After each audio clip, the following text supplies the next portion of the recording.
Shalom, selamat pagi sahabat GKPS TV dimanapun berada.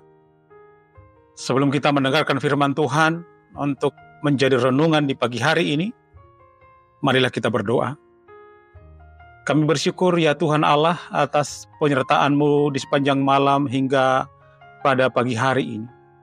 Sebelum kami memulai seluruh aktivitas kami di satu hari ini, kami ingin mendengarkan firman Tuhan yang menjadi pegangan bagi kami dalam menjalani hari-hari ini. Berfirmanlah Tuhan, kami siap mendengarkan Engkau. Amin. Sahabat GKPS TV dimanapun berada, nats firman Tuhan bagi kita di pagi hari ini yang diambil dari kitab Mazmur 10 ayatnya yang pertama. Demikian firman Tuhan. Mengapa engkau berdiri jauh-jauh ya Tuhan, dan menyembunyikan dirimu dalam waktu-waktu kesesakan? Sahabat GKPS TV yang dikasihi Tuhan Yesus Kristus, Mazmur 10 adalah bagian dari kitab Mazmur dalam kumpulan yang dikenal sebagai Mazmur pengaduan atau Mazmur keluhan, di mana pemazmur mengungkapkan perasaan kesedihan, kebingungan, atau kekecewaan kepada Tuhan, tapi juga sekaligus berisi harapan dan iman. Mazmur ini dimulai dengan keluhan terhadap keadaan dunia yang penuh kekerasan, ketidakadilan, dan ketidakpedulian terhadap orang lemah. Pemazmur bertanya, di mana Allah ketika diperlakukan sewenang-wenang oleh orang-orang jahat? Ini mencerminkan perasaan kebingungan dan kesedihan terhadap ketidakadilan di dunia ini. Satu pertanyaan penting yang mengawali renungan kita hari ini adalah, pernahkah kita merasakan apa yang dirasakan oleh pemazmur dalam perikop hari ini? Saya kira pernah. Kita pernah merasakan, Tuhan kok sepertinya jauh ya? Di mana Tuhan? Atau sekarang, pagi hari ini, lagi merasakan hal yang sama. Kita mempertanyakan keberadaan Tuhan di saat banyak persoalan, pergumulan, dan kesesakan. Dijauhin oleh sahabat saja, ketika kita sedang terpuruk, kita pasti tidak enak banget.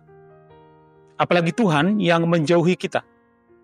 Pastilah terasa sakit dan menyedihkan. Jangan-jangan kita berkata dalam hati, jangan-jangan Tuhan sedang off ya.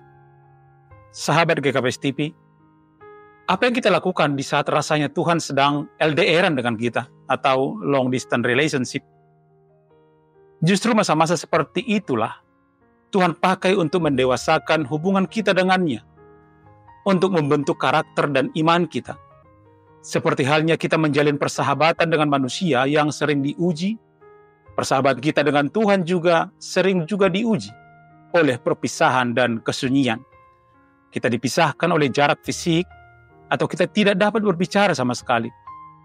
Untuk mendewasakan hubungan kita, Tuhan akan mengujinya dengan apa yang tampaknya sebagai masa-masa perpisahan. Masa di mana seolah-olah ia telah meninggalkan atau melupakan kita. Masa seolah-olah LDR-an. Di saat LDR, banyak orang yang justru tidak setia, berpaling ke lain hati, dan tidak sedikit hubungan yang hancur karena tidak bisa menahan diri di saat LDR-an. Daud pun, yang mempunyai hubungan persahabatan yang paling akrab dengan Tuhan, mengalami keadaan yang demikian. Mazmur 10 ayat 1 jelas mengatakan seruan dari Daud, mengapa engkau berdiri jauh-jauh ya Tuhan, dan menyembunyikan dirimu dalam waktu-waktu kesesakan? Apakah Tuhan sungguh-sungguh meninggalkan Daud? Tentu saja tidak. Justru di saat seperti itu, ia tetap datang kepada Tuhan mencurahkan isi hatinya. Jujur akan perasaan kita sendiri kepada Tuhan. Tuhan dapat menangani keraguan, kemarahan, ketakutan, kesedihan, kebingungan, dan pertanyaan-pertanyaan kita yang sering membuat kita sepertinya ragu kepada Tuhan. Hari ini, sahabat GKPS TV, jika kita merasa sepertinya Tuhan sedang LDR-an dengan kita, tetaplah datang dan berseru kepadanya. Dia tidak jauh kok, dia hanya sejauh doa. Amin. Marilah kita berdoa. Ya Tuhan Allah Bapa kami, terima kasih buat firman hari ini yang mengingatkan kami bahwa Tuhan tidak pernah jauh dari kami. Tuhan senantiasa ada untuk kami apapun yang kami alami dalam hidup ini. Terima kasih Tuhan atas kehadiran-Mu di setiap langkah hidup kami. Amin.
GKPS TV.